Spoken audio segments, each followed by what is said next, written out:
il y a la violence, et ces enfants se trouvent devant tous ces problèmes. Ainsi, la famille devient un peu, je peux dire que la famille commence à manquer même, et la famille, et l'école, nous commençons à manquer même des repères aussi.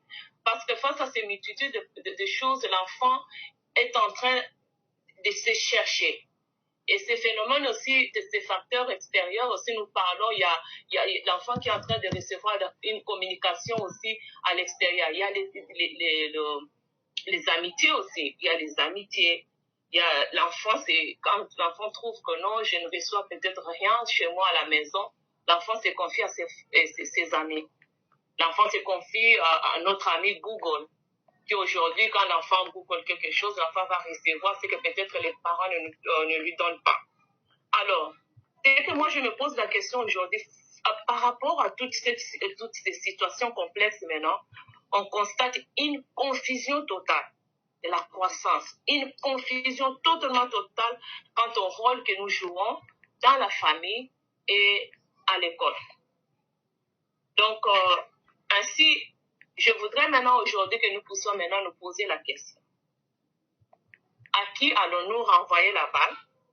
À qui les enfants vont renvoyer la balle aujourd'hui? À côté de tous ces problèmes sérieux,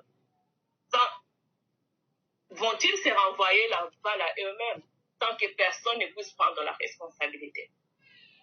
Vont-ils se poser les questions de savoir de toute façon ils ne feront rien? Qu'est-ce que nous allons faire aujourd'hui? Voilà pourquoi nous sommes tous ici, pour y réfléchir un peu, trouver des solutions. Devant cette situation, je peux donner un exemple parce que je ne veux pas prendre de temps. Parfois, ce que les enfants apprennent aujourd'hui, nous avons des difficultés à l'école dès le bas âge. Nous avons peut-être un problème de communication où il y a des enfants qui se retrouvent qui ne parlent pas. Il y a un enfant de 5 ans, 6 ans qui ont des problèmes de communication. C'est parce qu'aujourd'hui, la technologie a plus de place. C'est-à-dire qu'il y a des enfants qui n'ont pas une interaction avec des parents. C'est-à-dire que... Je pense qu'Angèle a un souci de connexion. Oui, je crois que nous l'avons perdu. Est-ce que, Sybelle, tu peux prendre la parole en attendant qu'Angèle revienne? Bonsoir à tous. Je reviens encore sur la thématique dont nous sommes en train d'échanger ce soir. Alors, j'aimerais que tout le monde, tous ceux qui participent pour la première fois à un tweet space, de voir si cette personne a un mot à dire, aller au niveau de l'icône micro, le désactiver, ça va envoyer une demande à l'autre et l'autre va vous permettre de pouvoir intervenir. Ce qui se passe aujourd'hui avec la technologie, avec l'éducation, tout est dans la confusion. Pourquoi? Parce que nous sommes restés en arrière. Nous avons encore des lacunes par rapport à la nouvelle technologie. Mais le peu de personnes qui ont accès à ces choses-là en abusent. Et l'autorité sur place ne régule pas les secteurs de la technologie face à l'éducation de nos enfants. Je vois déjà que le ministre de la Jeunesse est parmi nous. Je pense qu'il va peut-être nous assister et voir comment est-ce que, ensemble, nous allons formuler des plaidoyers et voir dans quelle mesure est-ce que on peut proposer des réformes par rapport à notre système éducatif afin de pouvoir permettre à tous de se protéger parce que l'éducation, c'est la meilleure de la science. L'éducation, c'est le moteur, c'est la vie. Alors, à toute personne qui a une question, une intervention particulière à pouvoir le faire, nous vous prions de pouvoir désactiver les micros, faire une demande pour pouvoir participer à notre échange. Merci beaucoup. Merci beaucoup. Oui, merci beaucoup, Madame Sybelle. Merci encore une fois à tous. Bienvenue à son Excellence Yves et à tous les autres participants qui sont en train de nous joindre. Je vois Tati Mimi, je vois Madame Nelly, je vois M. Andy et d'autres. Bienvenue encore une fois. Vous êtes nombreux à demander la parole. Je vais commencer par Madame Nelly, vous pouvez activer votre micro, s'il vous plaît? Ça y est. Merci. Bienvenue, vous avez la parole. Oui, très bien, 5 sur 5. Ok. Alors, merci beaucoup de m'inviter à cet espace. J'ai réfléchi un peu à ce sujet. Sexualité et nouvelles technologies, un défi pour l'Afrique conservatrice. Alors, j'ai relevé 4 mots-clés: sexualité, nouvelles technologies, défis. Ces mots-clés, je les réunis autour des 3 thèmes: la formation, l'accompagnement et l'éducation, l'encadrement de la jeunesse. Le deuxième mot-clé, c'est l'Afrique conservatrice. Et le troisième mot-clé que j'ai trouvé, c'est l'anachronisme par rapport à la mission de l'école. Alors, je commence par le premier, l'Afrique conservatrice. Moi, je considère notre continent, l'Afrique, je considère d'abord le monde comme une grande famille qui a des membres très différents et qui ont chacun une particularité. Et nous avons notre particularité par rapport à nos frères d'autres continents. Nous sommes conservateurs et je pense que ce n'est pas mal par rapport à certaines réalités. Je pense qu'il est bon d'être conservateur. Mais par rapport à la technologie, on voit qu'il y a l'anachronisme, il y a un retard. L'anachronisme par rapport à la mission de l'école, la famille et la société humaine. Parce que, en principe, la formation pour nos enfants doit être adaptée. Elle doit être adaptée, elle doit durer dans le temps. Donc, en principe, l'école est appelée à former pour demain. Et nous constatons qu'il y a un grand problème parce que, avec les nouvelles technologies, c'est comme si demain était déjà là. C'est un problème assez sérieux auquel il faut vraiment trouver une solution très rapidement parce qu'on ne peut pas constamment rester en arrière.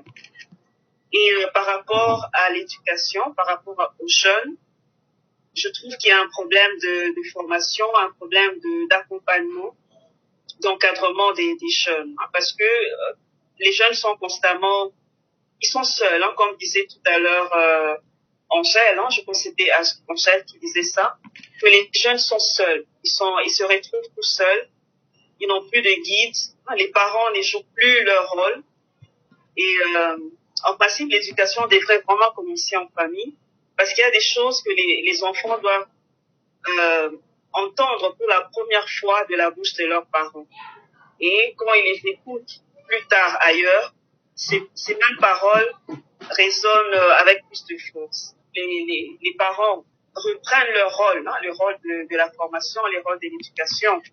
Parce que un éducateur, c'est d'abord un guide, un mentor, un organisateur, un formateur, une personne avisée.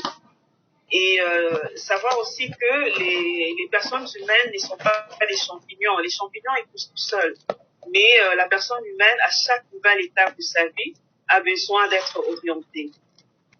Il faut revoir, parce que il y a la mission de l'école, il y a la formation des jeunes, et puis l'Afrique conservatrice. Je pense que l'Afrique doit conserver ses valeurs. C'est une chose que nous devons vraiment conserver. Mais il y a des choses aussi sur lesquelles nous devons améliorer, nous devons évoluer, nous devons nous mettre à jour, parce que on ne peut pas constamment rester en arrière. Bien, merci beaucoup, Madame Nelly, pour votre contribution. Vous avez fini? Oui, je sais pas. Merci. Des questions Oui. On a quelques questions, mais ça va venir. On va vous les envoyer tantôt. Merci beaucoup de votre contribution. Nous retenons qu'il est important de pouvoir effectivement renforcer l'éducation. Il y a le rôle de parents qui est aussi important. Il y a le rôle de mentorat. Les jeunes doivent être accompagnés. Et il y a effectivement aussi au niveau de l'Afrique conservatrice des valeurs qu'il faut conserver et aussi des choses qu'il faut revoir et probablement de faire des adaptations. Merci de votre contribution. Vous êtes nombreux à avoir demandé la parole. Je vais faire un effort pour que chaque personne puisse recevoir la parole. Et donc, nous accordons la parole à Madame Eliane. Entre-temps, je continue à chercher le ministre de la Jeunesse et l'honorable Juvenal, à qui j'ai envoyé. Madame Eliane, vous avez la parole. Merci, docteur Jean-Claude. Bonsoir à tous. Je voudrais aborder ce sujet dans un sens un peu différent par rapport à ce que les hosts de notre espace aujourd'hui ont emprunté. Quand mesdames Cybèle et Angèle ont commencé à parler, de ce que j'ai compris, le débat a été orienté sur l'impact de la sexualité et de la technologie sur la jeunesse. Je suis allée revoir le titre de notre webinaire. Je n'ai pas vu l'orientation uniquement vers la jeunesse. Pourquoi je dis que je voudrais engager prendre ça dans l'autre sens. Sexualité, l'impact par rapport à la jeunesse et les technologies, je suis tout à fait d'accord. Qu'il y a un manque d'encadrement, un manque de suivi, les parents sont démissionnaires, etc. Prenons ça maintenant, j'ai envie de dire, dans l'angle des adultes. Afrique conservatrice, oui. La technologie et la sexualité ont aussi évolué par rapport aux adultes. Des choses qui, il y a plusieurs années, peut-être au moment de nos parents, ne pouvaient pas se faire, aujourd'hui pimentent des couples et les réunissent, les raffermissent. Donc, l'usage, j'ai envie de dire, de la sexualité dans cette Afrique conservatrice, mis ensemble avec la technologie, doit pouvoir faire office dans certains, déjà de pouvoir séparer, j'ai envie de dire, au niveau des générations et au niveau j'ai envie d'appeler ça de statut, parce que dans un couple, par exemple, il est important des fois de pimenter et des choses comme, si je reste dans la technologie, des choses comme, excusez-moi, je vais être un peu cru, par exemple comme ce livre, Les 50 nuances de Grey. Ça a pimenté beaucoup de couples.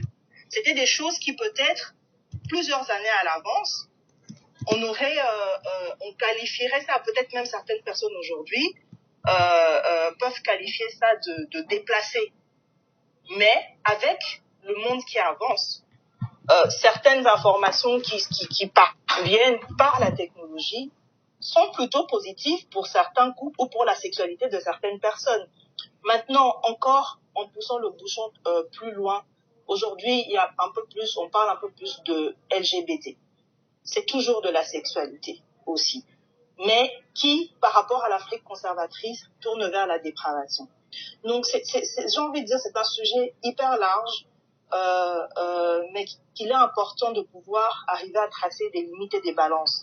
Ça, la technologie, la sexualité dans l'Afrique conservatrice, on peut bouger les lignes de cette Afrique conservatrice tout en faisant en sorte que cette sexualité soit positive pour certaines personnes, en mettant, j'ai envie de dire, des lignes rouges à ne pas dépasser pour garder nos valeurs africaines, tout en en faisant le possible pour protéger les personnes qui sont vulnérables par rapport à ce genre de choses. Et ça, je parle des jeunes qui ne doivent pas encore être exposés à ce genre de choses à un certain âge. Donc oui, la famille a un grand rôle, mais le côté technologie, sexualité ne doit pas toujours être vu sur un point de vue négatif.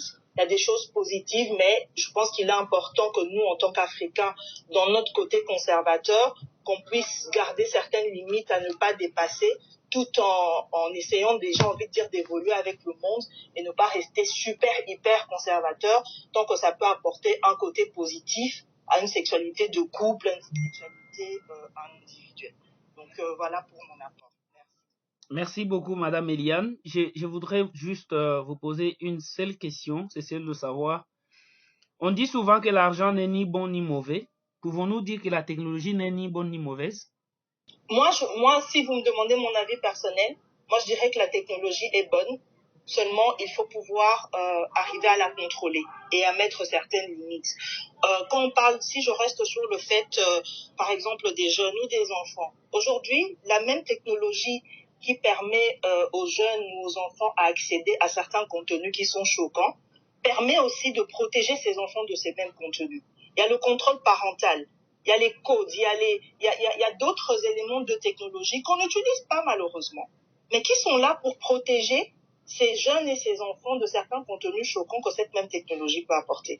Donc moi, si vous me demandez mon avis personnel, je dirais que la technologie est bonne, seulement elle a besoin d'être utilisée à bon escient. Merci beaucoup, Madame Eliane. Nous accordons la parole à Madame Mimi. Bonjour, Madame Mimi. Allez-y. Moi, j'ai des difficultés pour entendre, mais j'espère que je suis en ligne. Oui, nous vous entendons 5 sur 5. Alors, l'Afrique ne peut donner que ce qu'elle a de meilleur. Ça, on peut noter ça. Mais aussi, le fait d'être conservatrice est aussi quelque chose de positif, comme les autres l'ont dit précédemment. Et ça peut être aussi un effet barrière pour parler d'un sujet aussi délicat qu'est la sexualité, qui est encore beaucoup un peu refuté, un peu même par les parents. Voilà, tout le monde dit c'est l'école, d'autres c'est les formateurs. Les formateurs disent non, c'est la famille.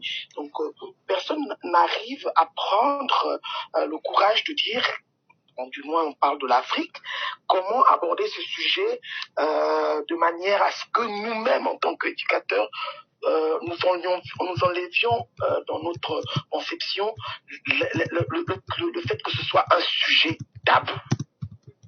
D'abord, en tant qu'éducateur. Si on arrive nous-mêmes d'abord à évoluer, appelons ça une évolution, hein, pas péjorative, hein, mais une évolution pour se dire, maintenant aujourd'hui la nouvelle technologie nous emmène à faire les choses rapidement. L'information circule rapidement. Comment, face à cette problématique, pouvons-nous aider donc cette jeunesse qui est sans repère aujourd'hui sur un sujet aussi délicat qui est la sexualité? Ok? Alors on revient maintenant sur la cellule de base qui est la famille.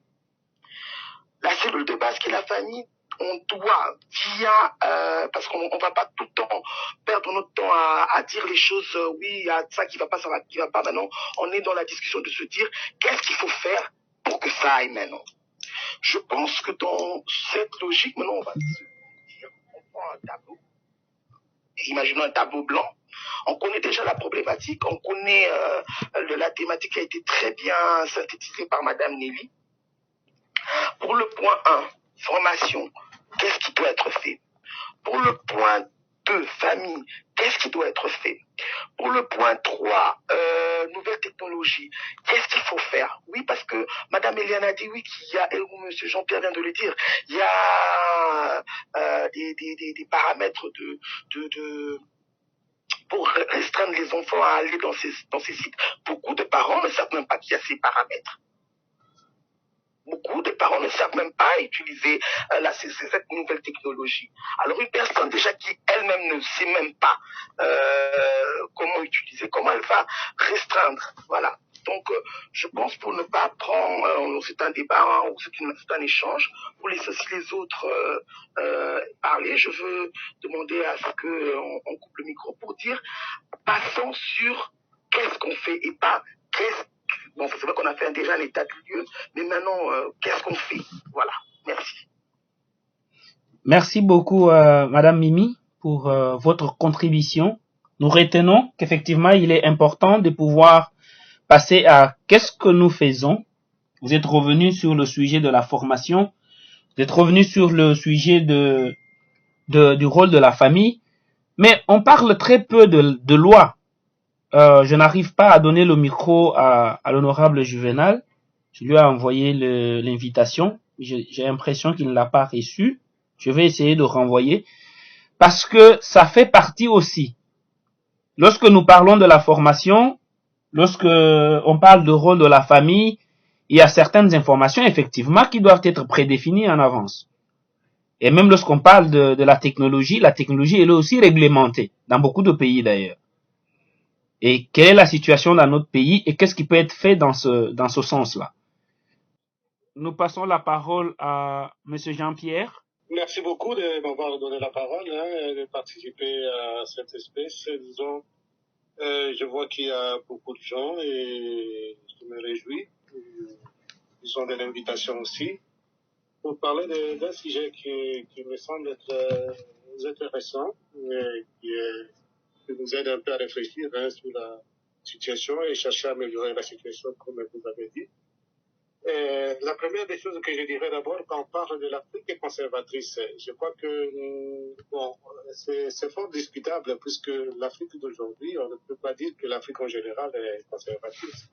Avec la rencontre des cultures que nous vivons tous, à travers le voyage, à travers les rencontres, à travers les moyens de communication, à travers la télévision, l'Afrique ne reste plus cette Afrique qui était avant, donc ne plus conservatrice. Il y a donc des avancées, et puis d'une part, je crois, certaines cultures sont conservées. Moi, j'ai vécu quelques années au Rwanda et au Burundi. Je pense par exemple que le sujet qui touche à la sexualité dans ces deux pays-là, c'est difficile d'en parler en public. Ça signifie que jusqu'aujourd'hui, ils gardent encore leur culture. Parler de la sexualité publiquement au Rwanda, c'est un sujet tabou encore jusqu'aujourd'hui. Et là, est-ce que de là on peut parler qui sont conservateurs, je crois, dans une certaine mesure. Et de l'autre côté, les rencontres, le voyage et le mouvement de la population, la migration, ça nous transforme. Ça signifie que tout Africain qui vit dans un autre pays que le sien essaie de s'adapter, donc une sorte d'acculturation un peu aux réalités du pays.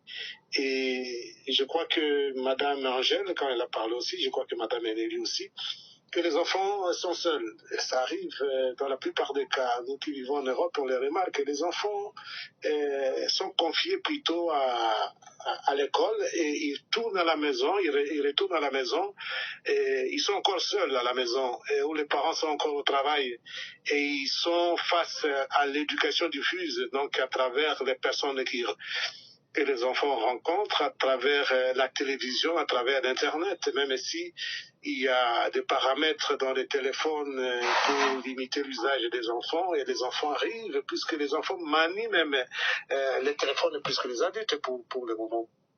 Donc, c'est pour dire que d'un côté, il y a cet aspect de l'Afrique que nous devons conserver. Je crois que Madame Eliane a parlé aussi de ça, et Madame Eneli, qu'il y a des valeurs à conserver pour l'Afrique.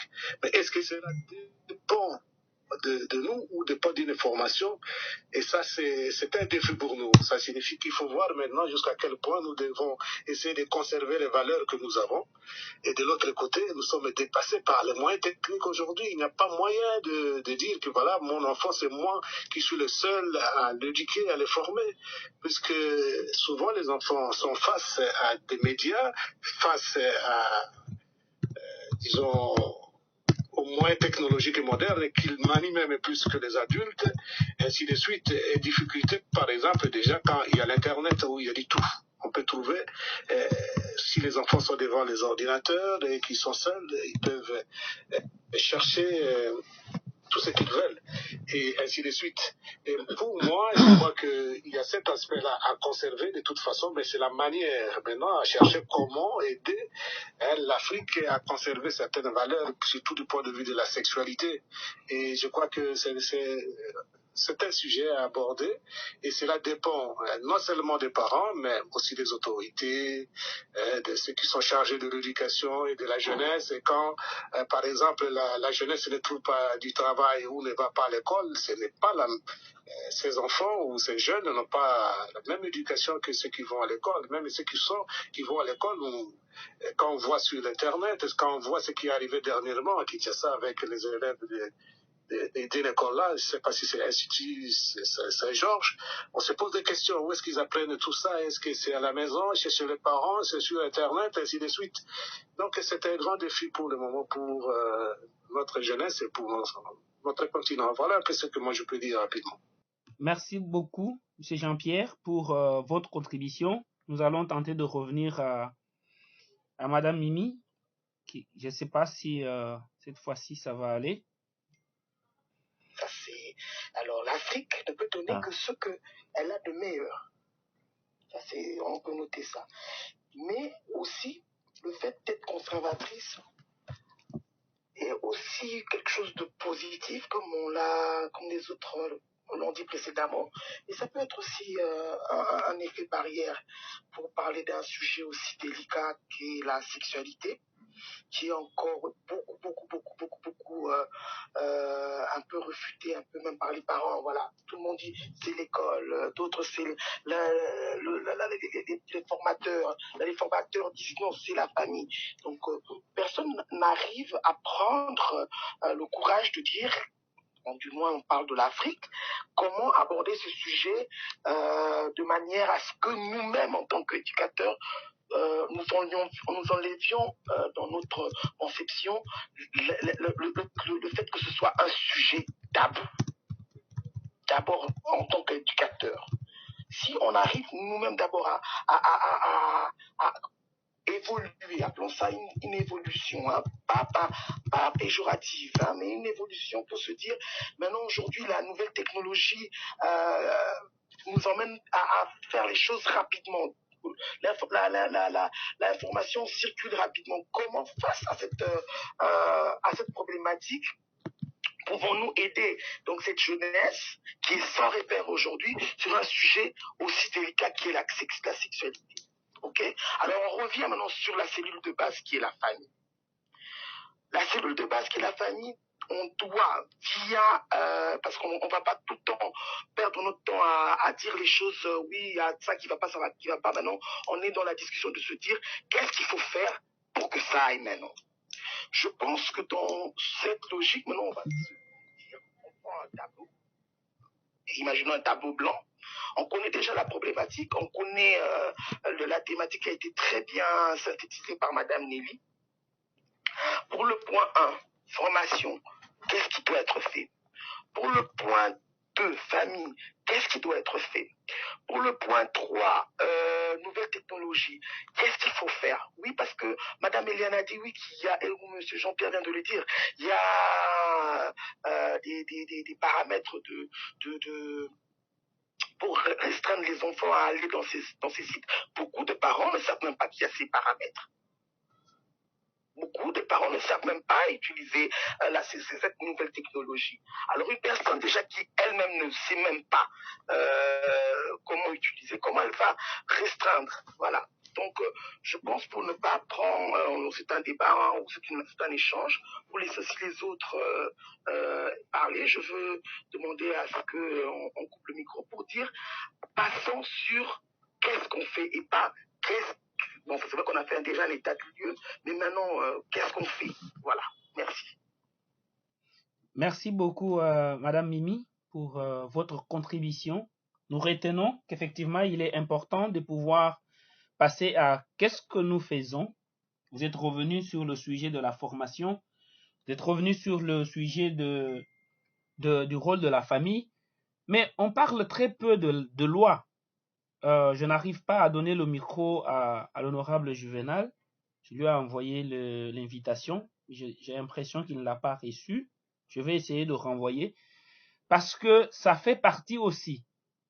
Lorsque nous parlons de la formation, lorsque on parle du rôle de la famille, il y a certaines informations effectivement qui doivent être prédéfinies en avance. Et même lorsqu'on parle de la technologie elle est aussi réglementée dans beaucoup de pays d'ailleurs. Et quelle est la situation dans notre pays et qu'est-ce qui peut être fait dans ce sens-là. Alors, nous accordons la parole à Mère Chef. Encore une fois, je voudrais rassurer tous ceux qui ont envoyé leurs demandes que je suis en train de suivre progressivement l'arrivée de vos demandes et que chaque personne devra donner ses idées. Merci de la patience. Mère Chef, vous avez la parole. Bonsoir à tous. Merci de me donner la parole. Donc, j'espère que je serai vraiment très courte. D'abord, parler de l'Afrique conservatrice. Je ne sais pas, mais moi, je pense vraiment qu'aujourd'hui, l'Afrique n'est pas aussi conservatrice qu'elle a toujours été. Cette Afrique reste conservatrice pour certaines choses et pas pour d'autres. Notamment, elle reste conservatrice quand il s'agit de parler sexualité. Cette partie de l'Afrique conservatrice concernant la sexualité, je crois qu'elle en est aussi pour beaucoup face aux défis qu'il faut qu'on relève aujourd'hui. Donc, je pense que l'Afrique devrait essayer de lever ce tabou-là, qui est de la sexualité. S'il faut aller par rapport à la technologie, je dirais aujourd'hui, comme ce que Tati Mimi vient de dire, que la technologie, bon, je dirais que la technologie en est pour quelque chose. Mais je pense que c'est pas la technologie qui est responsable de tout ce qui arrive. Je pense que les parents aussi sont vraiment pour moi, personnellement, je pense que les parents doivent normalement parler de la sexualité avec leurs enfants pour éviter à ce que les enfants aillent chercher ailleurs. Parce que si les parents lèvent le tabou et disent la vérité aux enfants qui leur orientent, je ne pense pas que ces enfants iront chercher ailleurs. Dites-vous qu'aujourd'hui, nous, moi personnellement, j'ai grandi avec mes parents qui ne m'ont jamais parlé de sexualité. Donc, vous pouvez avec vos parents dans la maison, la seule chose qu'ils savent vous dire, c'est que quand tu sors, ne rentre pas avec une grossesse. Tu grandis avec cette mentalité. Ils ne te disent pas ce qu'il faut que tu fasses pour ne pas tomber enceinte, mais ils te demandent de ne pas revenir enceinte. Et puis, tu grandis, dès que tu as tes menstrues, ta mère te dit, si un homme te touche, tu tomberas enceinte. Et puis, pendant les menstrues, un homme te touche, tu tombes pas enceinte. Tu penses vraiment que tu vas écouter cette même personne qui t'a menti pour la première fois? Je pense que non. Donc, je pense vraiment qu'il faudrait d'abord lever les tabous dans la famille. Et puis après, les éducateurs dans différents établissements. Je ne sais pas pour d'autres écoles, mais les écoles que nous avons fréquentées, il n'y a pas de cours d'éducation à la vie proprement dit. Ce sont juste des choses superficielles. S'il faut vraiment aider cette jeunesse, il faudrait penser à lever ce tabou, à en parler.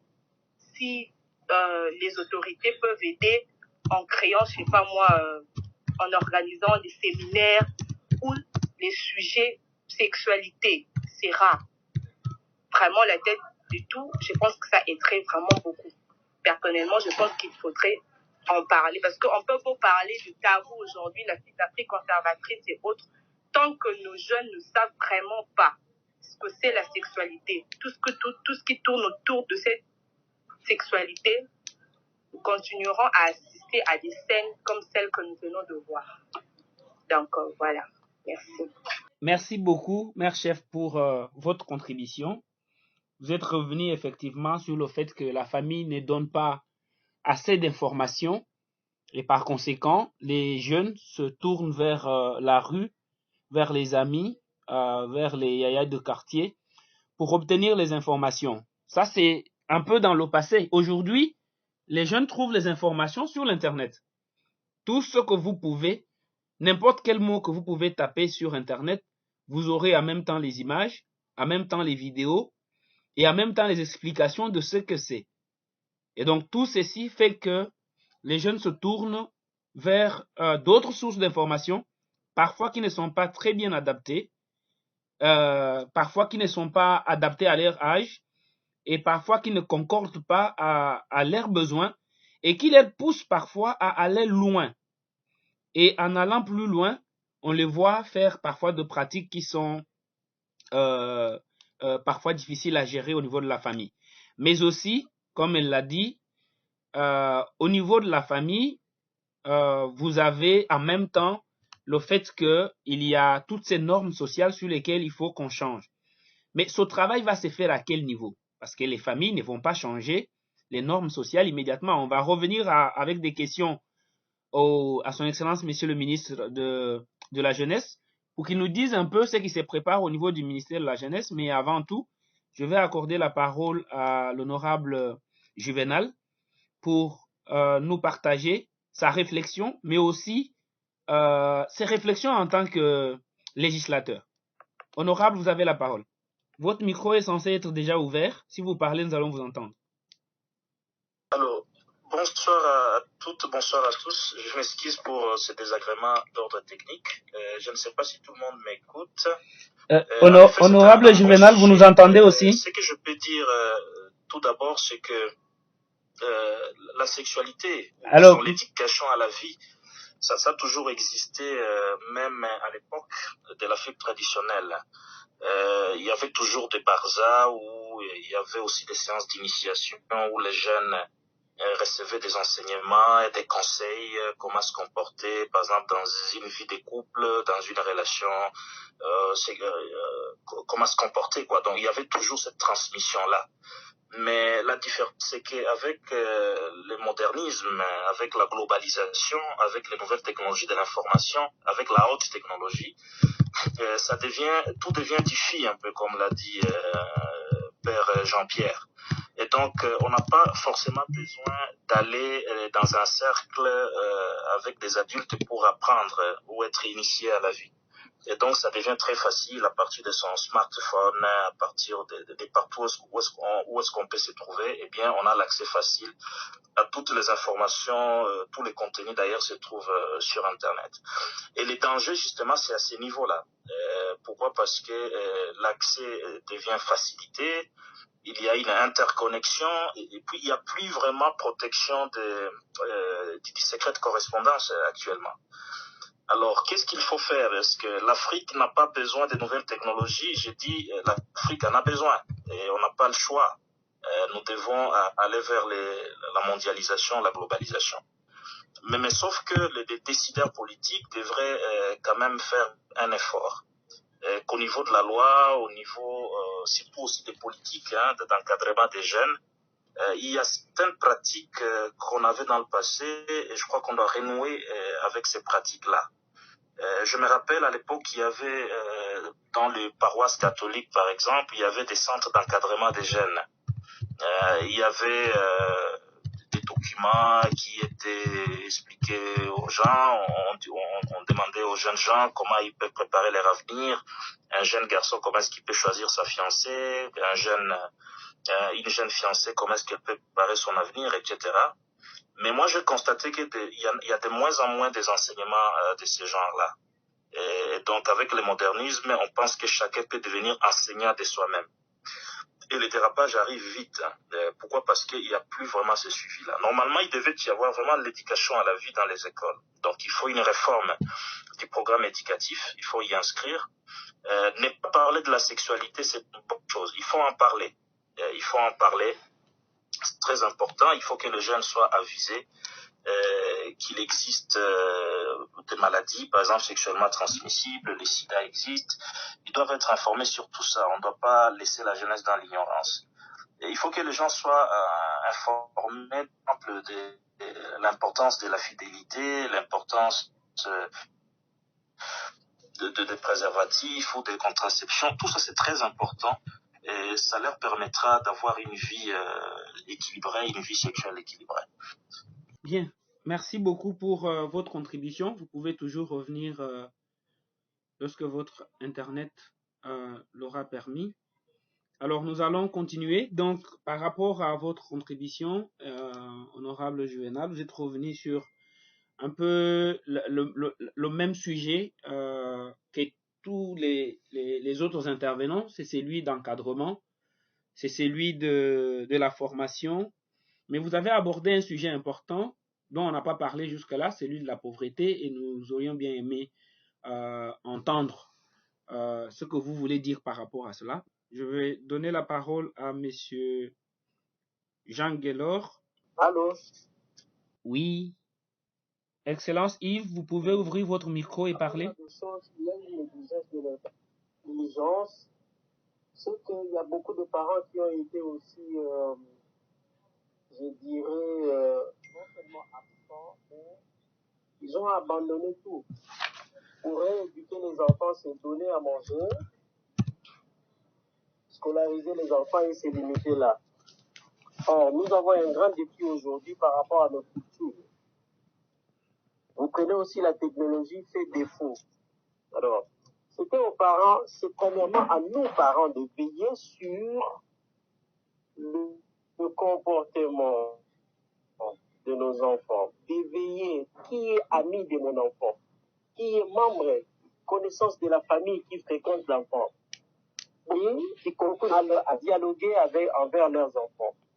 Ça crée aussi une désorganisation, je dirais aussi un déraillage. Ça crée vraiment le déroulement de nos enfants concernant leur éducation. Alors, ce qui est important est que quand on est parent, il faut savoir dialoguer avec les enfants. Il faut leur dire la vérité sur la sexualité. Je vais vous raconter mon histoire. Moi, ma fille est née. Aujourd'hui, elle écrit son TFC. Elle a 21 ans. Ma fille, j'ai toujours dit la vérité à ma fille concernant la sexualité, concernant la vie future, la vérité sur la vie. Que personne vient m'instruire ou inculquer des saletés à ma fille. J'ai toujours dit à ma fille la vérité sur les hommes. Comment est-ce qu'ils commencent, comment est-ce qu'ils débutent leur forfait, comment est-ce qu'ils font jusqu'à la fin à te séduire, à séduire. Vous comprenez? Ce qui est important est que nous devons avoir le courage de dire la vérité à nos enfants sur la sexualité. Ça ne doit pas rester un tabou. Concernant aujourd'hui les défis de la technologie, nous devons aussi dire à nos enfants, pour ne pas bousiller son mental, endommager son cerveau, il faut toujours éviter les sites pornographiques. Voici ce qui fait l'impact des sites pornographiques, de ceci, cela, et prendre le numéro des inconnus. Ça fait partie de l'éducation de l'enfant. On donne un téléphone à l'enfant, c'est pour son bien, pour sa sécurité, mais il faut savoir aussi gérer cela. Il faut savoir comment est-ce que mon enfant peut se conduire. C'est vraiment important. Les parents d'aujourd'hui ont toujours eu honte. Pour eux, c'est un tabou d'échanger sur la sexualité avec leurs enfants. Or, c'est détruire encore une fois l'éducation de ces derniers. Quand on tient à sa progéniture, il faut prendre le risque de leur dire la vérité. Aujourd'hui, j'ai trouvé un ami à Matadi en train de dire à sa fille de 13 ans, un garçon a l'habitude de les tenir toujours au cou, de caresser dans la main. Aujourd'hui, j'ai trouvé mon ami en train de gueuler sa fille et de donner aussi, de prodiguer les mêmes conseils. Ce qui veut dire que quelque part, nous devons être sérieux, nous devons prendre nos responsabilités. J'ai toujours vu les tutosphores congolais, ils se donnent plus dans l'abrutissement, mais quand on parle de formation, quand on parle du sérieux, vous verrez que le Congolais est absent. Il n'est pas regardant à ce qui concerne l'éducation, à ce qui concerne le futur. C'est comme si ce n'est pas important pour nous. Alors, je demanderai à tout le monde, pour ne pas monopoliser la parole, que, excusez, la responsabilité nous revient tous. Nous devons gérer. Si vous voyez que le téléphone smartphone cause des dégâts à votre enfant, c'est simple, cherchez un feature phone, cherchez un téléphone avec des touches, donnez à l'enfant. C'est simple. Pourquoi chercher des gauches à boîte de midi à 14h tant que c'est vous les responsables? Je pense que nous devons nous remettre sur le chemin. Je demanderai aussi à l'honorable Juvenal, s'il y a moyen, ils doivent de leur côté voter des lois, chercher à ce que peut-être tel qu'ils nous bouffent les unités avec les rats, pour sécuriser aussi nos enfants. Les enfants qui ont moins de 25 ans, ils ne peuvent pas rester durant longtemps sur Internet. C'est comme ça que nous allons former notre relève. Je demanderai à mon ami et frère, Excellence Yves Boukoulou, de se donner à 100% pour la relève. C'est lui le patron de la jeunesse. Il doit se donner à 100%. Je sais que c'est son travail, il est fait, mais veillez à ce que demain nous ayons une bonne relève qui succédera à 100% ce que nous sommes aujourd'hui. Pour ne pas monopoliser la parole, je pense que j'ai mis le temps de partager la sagesse. Merci. Merci beaucoup, M. Jean, pour votre contribution. Parce que vous parlez du patron de la jeunesse, nous allons lui accorder la parole pour une des minutes, parce que nous allons revenir à lui pour d'autres questions que nous avons, auxquelles nous voulons qu'il puisse nous répondre. Mais pour le moment, c'est de dire, au niveau du ministère de la Jeunesse, qu'est-ce qui est pris pour pouvoir... quel est d'abord le diagnostic du ministère? Là, nous avons entendu tout le monde essayer de montrer la situation. On revient sur la même chose. Le fait qu'on ne communique pas assez avec les jeunes, le fait que les enfants ne sont pas encadrés, le fait que la communication n'est pas totalement adaptée.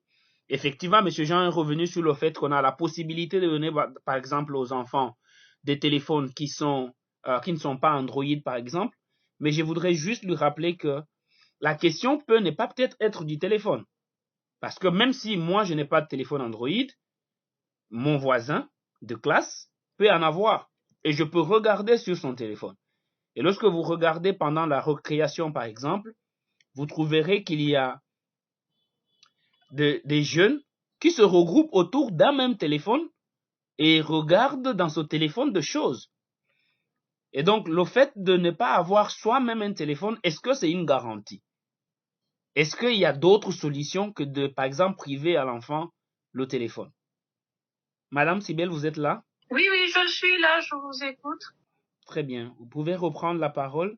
Il y a honorable... Alors, je peux m'excuser, je pense que nous tous qui sommes en RDC, nous avons un souci majeur de connexion, mais quand même, on essaye de changer.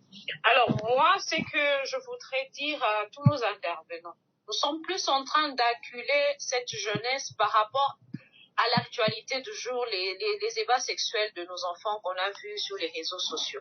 Mais moi, j'aimerais que tout celui qui va intervenir, qu'il propose des pistes de solutions. Il y a des pistes de solutions technologiques, il y a des pistes de solutions, on dit quoi, avec les lois du pays, pour mettre des mesures drastiques par rapport à ça. Quand tu vas à Dubaï, par exemple, il faut avoir un VPN pour utiliser un WhatsApp vidéo.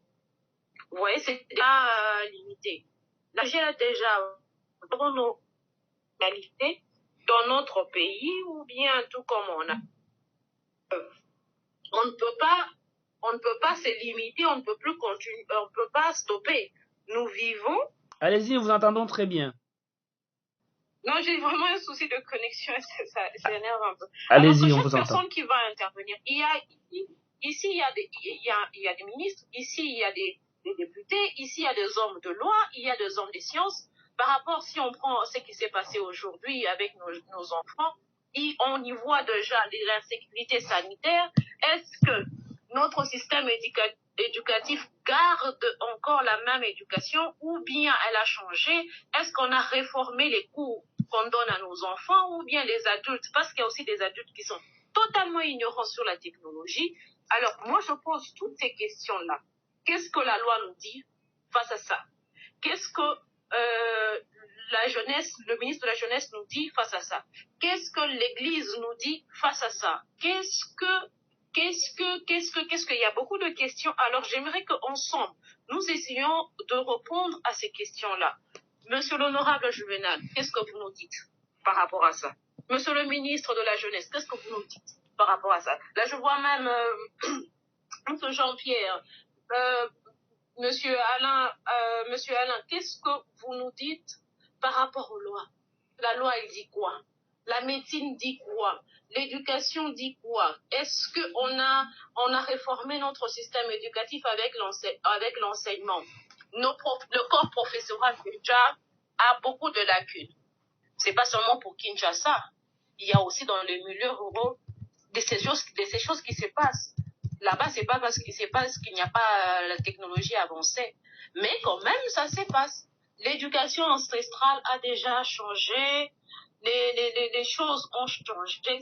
Est-ce que, en sortant de cette assise ou bien en sortant de cet espace, on aura, avec l'honorable Juvenal qui est là, avec le ministre de la Jeunesse, on aura des propositions concrètes à ce que notre ministère de la Jeunesse, notre ministère de l'Éducation, notre Assemblée nationale ou bien nos assemblées provinciales vont devoir changer les choses. Et changer les choses, ce sont par des mesures drastiques. C'est la loi, elle reste la loi. En cas de pareille bavure par rapport avec notre jeunesse aujourd'hui, qu'est-ce qu'on fait?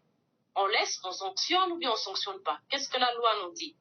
Je crois que ce sont des questions plus qui viennent à nous autres, à ceux qui sont les représentants du peuple dans notre assemblée, aux ministres, au personnel de médias aussi, parce qu'ils ne nous facilitent pas aussi la tâche. Parfois avec les youtubeurs ou bien les youtubeuses, chacun enseigne son éducation sexuelle à sa manière. Et les adultes et les enfants qui copient. comment est-ce qu'on peut arrêter tout cela? Si ces questions peuvent trouver des réponses, je pense que nous allons fortement avancer. Merci beaucoup. Merci Madame Sibel pour votre contribution. Alors, honorable Juvenal, vous étiez en train de parler, la connexion a posé de problème. Est-ce que vous êtes de retour? Comme ça, vous terminez votre idée avant que nous ne passions à un autre intervenant. Oui, au fait, j'évoquais aussi parmi les facteurs qui font à ce que les parents n'arrivent plus à bien suivre l'éducation de leurs enfants dans les contextes africains, c'est aussi la pauvreté. Les parents, ils quittent le matin. Bon, on vit un peu autour du jour ici. On ne sait pas. Il y a beaucoup de familles qui ne savent pas s'ils vont réaliser quelque chose pour manger. C'est ça la réalité. En tant que décideur, je dois le savoir. Et donc, ils rentrent tard, généralement, à la maison. C'est le qui cherche, c'est l'économie de la débrouille ici. Et puis, on n'a toujours pas les suivis, on n'a pas le temps de causer avec les parents, les enfants n'ont pas le temps de s'exprimer devant leurs parents, d'exprimer leurs difficultés, comment est-ce qu'ils ont passé la journée. Raison pour laquelle, aussi longtemps qu'il n'y a pas de mesures courageuses de lutte contre la pauvreté, cette pauvreté qui affecte beaucoup de jeunes, parce que notre population, si vous voyez la pyramide d'âge sur le plan démographique, c'est qu'il y a plus de jeunes, c'est une population jeune, beaucoup de jeunes en souffrent.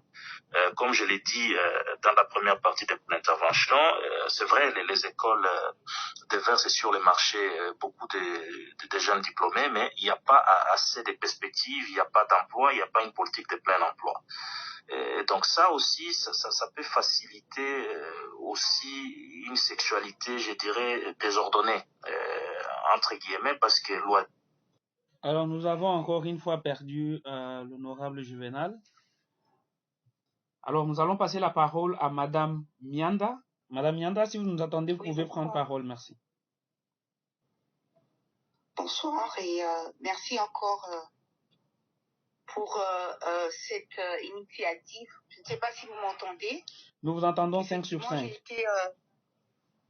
Voilà, d'accord. Alors, je voulais juste enrichir peut-être ce qui a déjà été dit par mes prédécesseurs en ce qui concerne le sujet qui est donc sur table aujourd'hui. En disant ceci, c'est vrai qu'aujourd'hui on parle de l'Afrique conservatrice, mais c'est seulement parce qu'en ce qui concerne la technologie, nous n'avons pas eu l'agilité de pouvoir s'adapter actuelle, comme les autres pays. Alors cette difficulté-là, ou ce manque d'agilité, qui fait qu'aujourd'hui l'Afrique se retrouve un peu en arrière par rapport à d'autres pays, fait que ça a agrandi un gap communicationnel qui existait déjà dans la cellule de base d'éducation qui est la famille. Alors, j'ai entendu dire tout à l'heure qu'effectivement, l'éducation sexuelle des enfants ou de la jeunesse revient premièrement d'abord à la famille et ensuite à l'école. Mais ma question est celle-ci pour tous les législateurs qui sont ici présents. Comment est-ce qu'on a pensé à outiller ces éducateurs-là? Premièrement, la famille, pour qu'ils puissent justement adapter leur discours ou leur éducation aux réalités actuelles existantes que nous apporte la technologie et autres. Comment avons-nous outillé l'éducateur dans les écoles, dans les institutions scolaires, pour pouvoir porter un message qui soit vraiment à jour, pour pouvoir accompagner et encadrer cette jeunesse-là? Il est bien de pouvoir mettre la responsabilité sur l'encadreur, mais il est encore plus important de pouvoir l'utiliser afin qu'il puisse justement atteindre en fait l'objectif d'accompagnement qu'on attend de lui.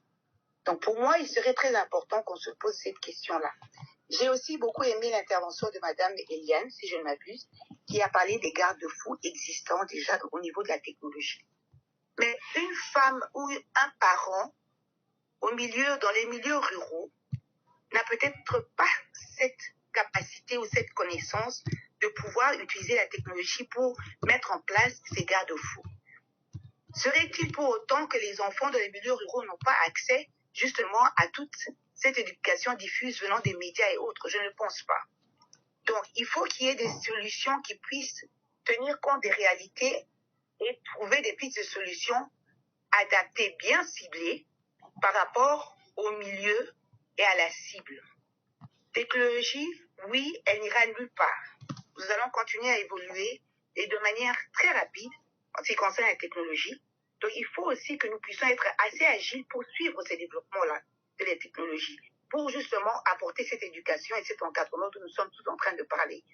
Donc, pour moi, encore une fois, plus important de pouvoir apporter les outils et les connaissances nécessaires à l'éducateur au niveau de la cellule de base, constituée par la famille, mais aussi au niveau de nos institutions.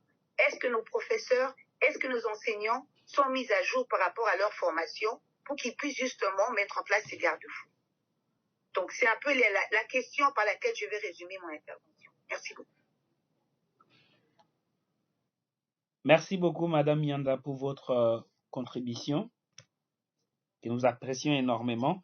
Effectivement, vous avez évoqué le fait qu'il est très important de pouvoir considérer, non seulement responsabiliser, dire qu'il y a un rôle qui doit être joué par la famille, un rôle qui doit être joué par les enseignants à l'école, mais il est aussi important et primordial de pouvoir s'assurer que les familles, s'assurer que les enseignants sont équipés pour la responsabilité qu'on est en train de leur donner. Et effectivement, cet équipement peut être en même temps en termes de formation, en termes d'outils de travail, en termes d'amélioration de cadre légal, ainsi de suite. Nous avons par exemple le code de la famille. Est-ce que le code de la famille revient sur la responsabilité de parents d'apporter une éducation sexuelle aux enfants, par exemple? Et tout ça, c'est autant de questions que nous nous posons et pour lesquelles nous espérons que les différents intervenants vont apporter leur contribution. Monsieur Alain, vous nous entendez? Vous pouvez ouvrir votre micro et parler, s'il vous plaît. Ah bon, bonsoir à tout le monde. J'ai pas grand chose à dire. J'ai suivi des interventions très pertinentes. Je voulais juste souligner peut-être rapidement deux éléments. Le premier élément que je voulais souligner, c'est la nécessité pour nous tous, en tant que parents, éducateurs ou encadreurs des jeunes, de développer une certaine créativité dans l'usage des nouvelles technologies de la communication. On n'a pas seulement à s'en plaindre. C'est un potentiel qui est entre les mains des enfants. Et donc, c'est à nous de voir, par rapport aux défis qu'ils soulèvent, qu'est-ce que nous pouvons inventer comme nouvelle manière d'utiliser cette technologie-là pour accompagner les enfants qui ont besoin d'éducation. La deuxième chose que je voulais souligner, c'est un peu au niveau structurel. Vous vous rappelez, pour ceux qui sont un peu âgés, nous avons connu dans ce pays la jeunesse du mouvement populaire de la Révolution. Et à cette époque-là, il y a eu aussi la suppression des mouvements catholiques d'encadrement des jeunes. Et donc, comme une sorte de désengagement de l'État par rapport à l'accompagnement humain, formation humaine de la jeunesse. Et donc, je voudrais quand même qu'on réfléchisse aussi ensemble sur ce point-là. Qu'est-ce qui peut être proposé au niveau de l'EPSP pour qu'on restaure d'une manière ou d'une autre ces initiatives d'accompagnement qui ne se limitent pas seulement à former la tête de l'enfant, mais qui forment aussi l'humain. Merci beaucoup. Merci beaucoup. Merci, M. Jean-Josse, de votre contribution. Effectivement, il y a ce besoin. Je me rends compte que quand j'étais en train de résumer ce que Mme Mianda avait donné comme contribution, ça ne passait pas. Désolé pour ce désagrément de technologie. Elle a parlé de ne pas seulement responsabiliser les parents, les enseignants, et elle a évoqué un point important qui est celui de pouvoir les outiller. Et effectivement, il y a ce besoin de s'assurer qu'au niveau de la famille, il y a cette information parce que les parents ceux qui deviennent parents, les parents actuels, n'ont pas eu l'information et ils n'ont pas appris la bonne manière de pouvoir communiquer sur la sexualité, par exemple, avec les enfants. Et ils transmettent cette manière à leurs enfants. Et la suite, c'est que les enfants, quand ils seront parents, ils transmettent aussi la même façon.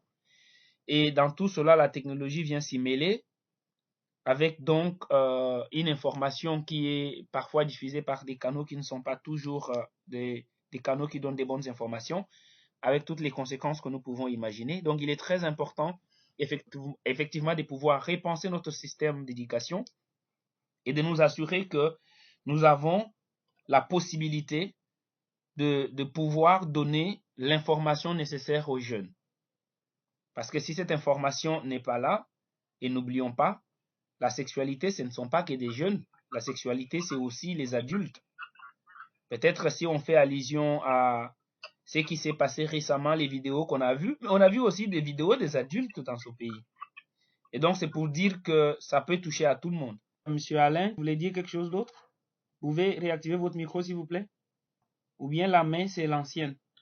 Allez-y. Oui, donc j'étais en train de dire que je ne savais pas très bien ce qui se passait dans nos écoles actuellement, mais je me demandais s'il y avait par exemple des cours d'initiation à l'usage des réseaux sociaux ou des clubs de réseaux sociaux organisés au sein de nos lycées, de nos collèges pour initier les enfants à l'usage de ces réseaux-là. Donc je me disais, moi, la peur que j'ai, c'est que nous puissions prendre cela pour un problème et non pour un défi.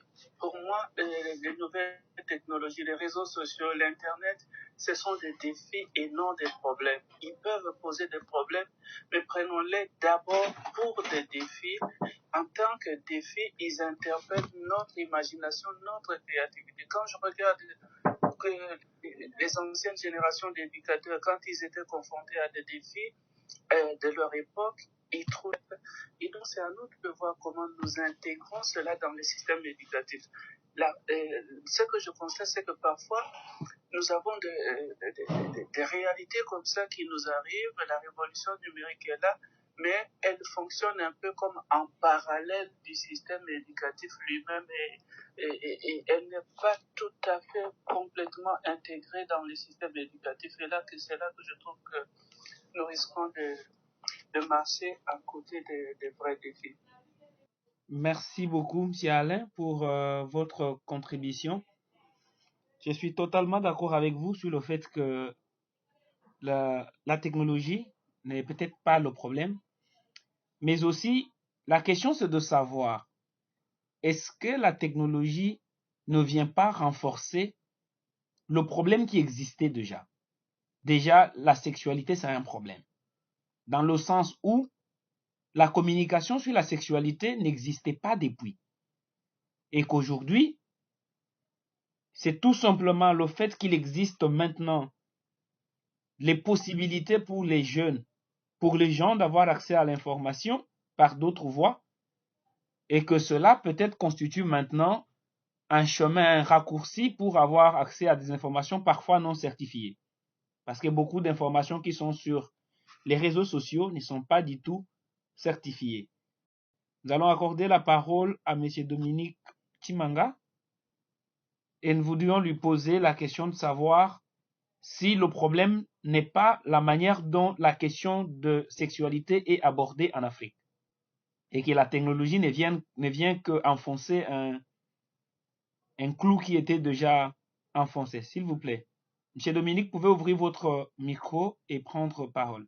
Je ne sais pas si vous m'entendez. Nous vous entendons 5 sur 5. Si bien pour la parole. Non, je voulais intervenir sur cette thématique que je trouve très importante, que je me suis formulé ou reformulé autrement. Moi, je me demande, la jeunesse, face à la sexualité, aux nouvelles technologies, à l'Afrique conservatrice, quelle perspective d'avenir?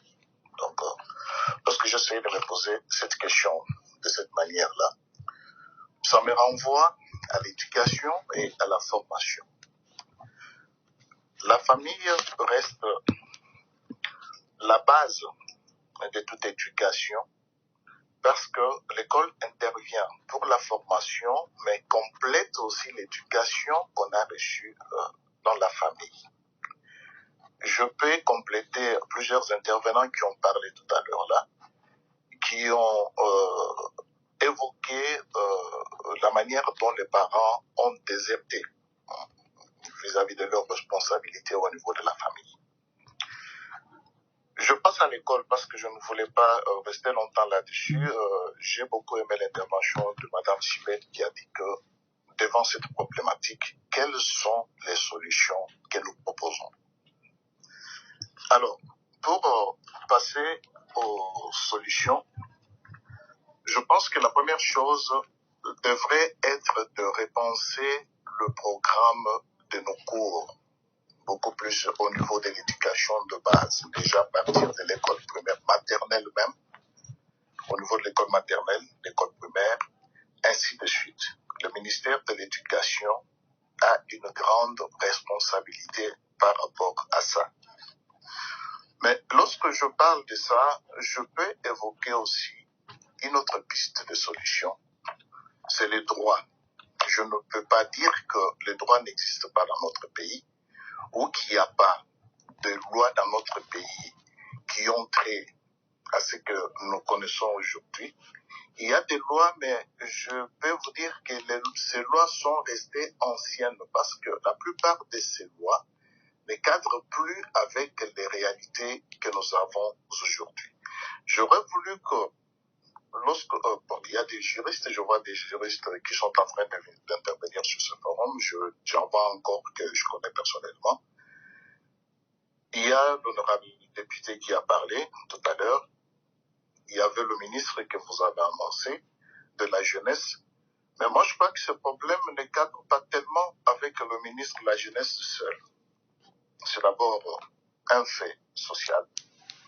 Il va falloir peut-être que prochainement, lorsque vous organisez un tel forum, que vous nous ameniez des gens concernés, des personnes concernées, par exemple le ministre des Affaires sociales, le ministre du numérique, le ministre de la justice, le ministre ainsi de suite, tout le monde qui a une réponse à donner à ce problème.